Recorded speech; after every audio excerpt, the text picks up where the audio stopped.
Taiwan's Ministry of Economic Affairs have published a list of high-tech goods, exports of which are now banned to Russia and Belarus. Taipei condemns Russia's full-scale invasion of Ukraine and does not want its goods and technologies to be used in arms production.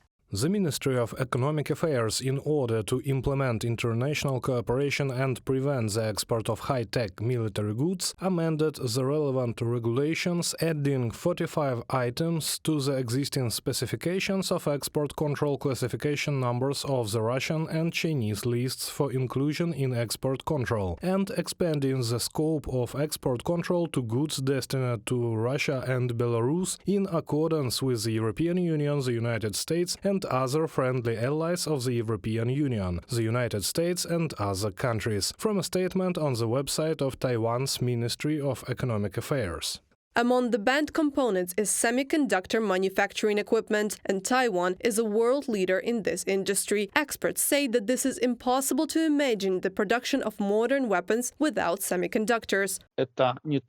This not only limits the domestic production of modern equipment, but it most importantly limits the production of armaments. Armaments without chips, without semiconductors, are impossible today. Consequently, such a restriction will lead to the fact that production will become much more expensive or will be significantly delayed in the time and volume in which they wanted to produce.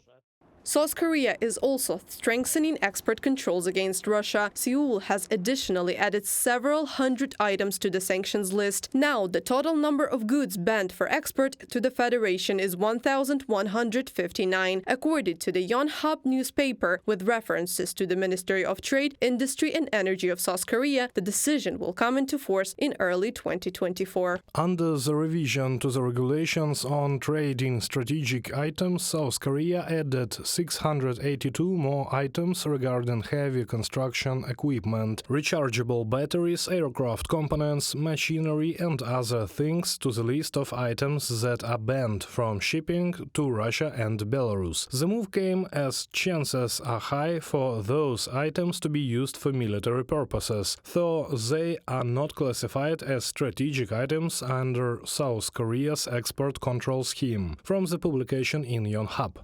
It worsens logistics and supply possibilities. Supplies become more expensive, more complicated. They are accompanied by a greater risk, because circumventing sanctions leads to secondary sanctions against those companies that violate them. Because the expansion of the number of countries that impose sanctions against Russia is definitely a very strong blow to the Russian military-industrial complex. Moscow itself cannot produce some components and semiconductors. Experts say that the Russian Federation can turn to China for help. According to information published by Bloomberg, China and Hong Kong account for more than 80% of Russia's foreign purchases for military purposes. Reported by Anastasia Tarnavska, Nikita Skoblikov, UATV News.